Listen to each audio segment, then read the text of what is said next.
us here in Erie, Pennsylvania, Pro Wrestling Rampage. And Nick has been kind enough to spend a couple moments of his time with us. And welcome, sir. Hello. Do I talk right into this? No, you're fine. No, you're fine. Man, you've been in business a while, about 16 years? 16, 17 years, yeah. What got you started into business? Stupidity.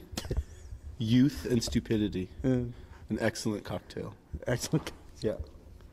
It's always alcohol somewhere in there. No, not that. I was a total nerd. Didn't drink. No, I mean, like, what got me started? I don't know. Just like we used to beat each other up in high school in drama class, and I remember the drama teacher was like, "You guys should just actually go be wrestlers," because that's literally all we did.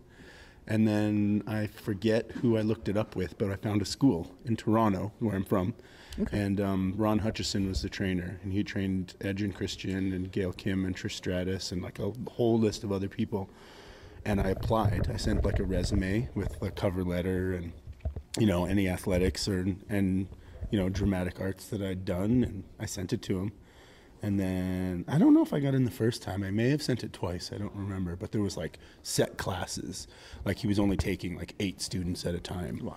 So, and there was like a class that started like in the fall, and it was 8 guys. And yeah, and then I started from there. So I got accepted to this like clown college. I got accepted to like pro wrestling school. And I went 3 days a week for a year. Wow. So now you have an acting background. Yes. And all this.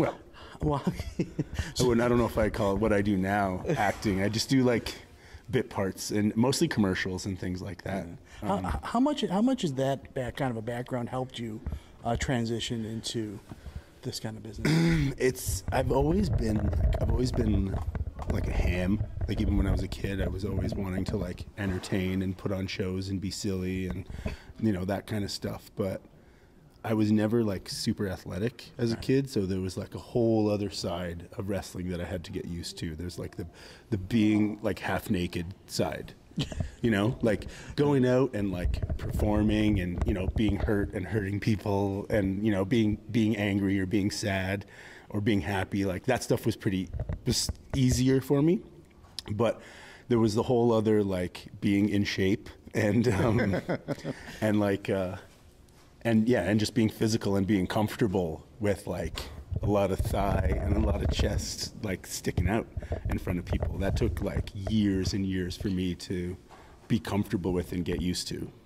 If you had to nail down like the wrestler that kind of brought you in and made you a fan, who would that have been? That's an easy one. I was a late bloomer, so I didn't get into wrestling until I was like 10 or 11. Which, like, you know, most people are like, oh, I've loved wrestling since I could remember. Like, I didn't even really know it existed for the first, like, 10, 11 years of my life. But The Ultimate Warrior was big for me because I loved, like, comic books and superheroes.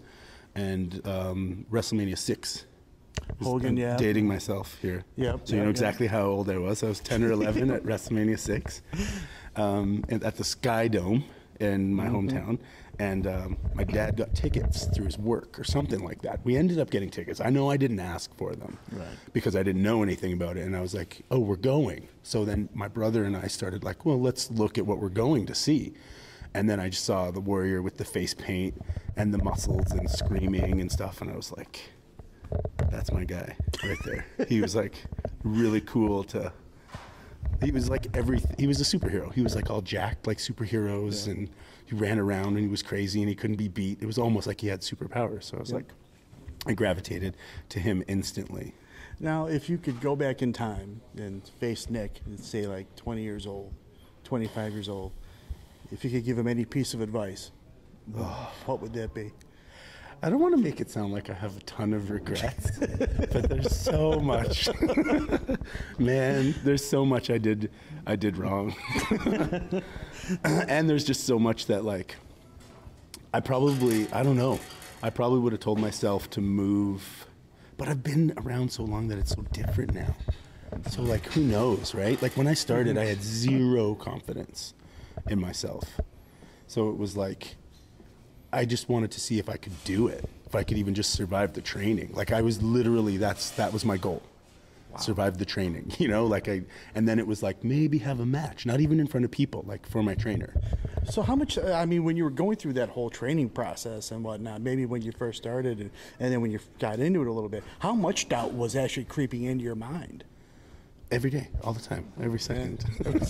I was just full of doubts for like the first 6-7 years. Wow. Yeah, like till I was like 21, and until I was like 26, 27, I wasn't confident at all. I was still kind of like, I didn't like take care of myself, like diet. Well, I was like the definition of like a weekend warrior wrestler. Right. And until I started really like dieting and like getting in shape and like getting actual looks from people, you know, based on talent, and then like looks started to come together a little bit more.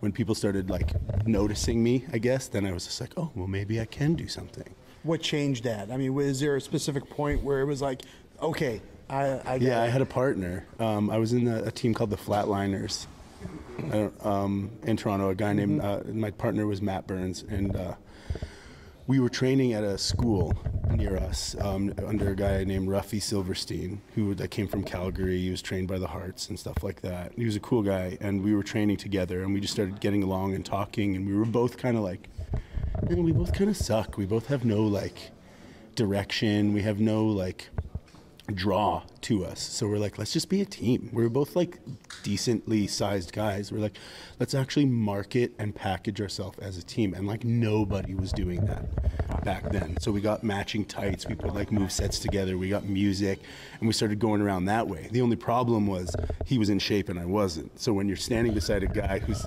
similar size and you're kind of fat and he's in good shape, but you're dressed exactly the same, it really shows that, like, wow, that one guy's not in shape. That's what that uniform is supposed to look like, and that's what it looks like on you. So that might be an indication. Yeah, and then I was like, you know what? I really need to take this. Like, he pushed me. He didn't do anything to push me. Like, but when I watched, you know, footage back and stuff, and I was like, I don't look good. You know? Right. How much has social media been a game changer, or has it been a game changer in the business? I suck at social media. I'm trying really hard, but I suck at it. I think it's good. It's good to keep like people connected with fans and promoters and stuff like that. But I don't know how much. Yeah, it's big. I just got to get better at it. This is a terrible interview. No, you know, this is honestly one of the best interviews I've ever done, but thank you so much for your time. Yeah, let's end it there, where I'm like terrible and still trying to get better, and that's it. That's it. Yeah. Tune in, see what happens. Maybe this old man will make something of himself finally. This is Nick. Awesome. See ya.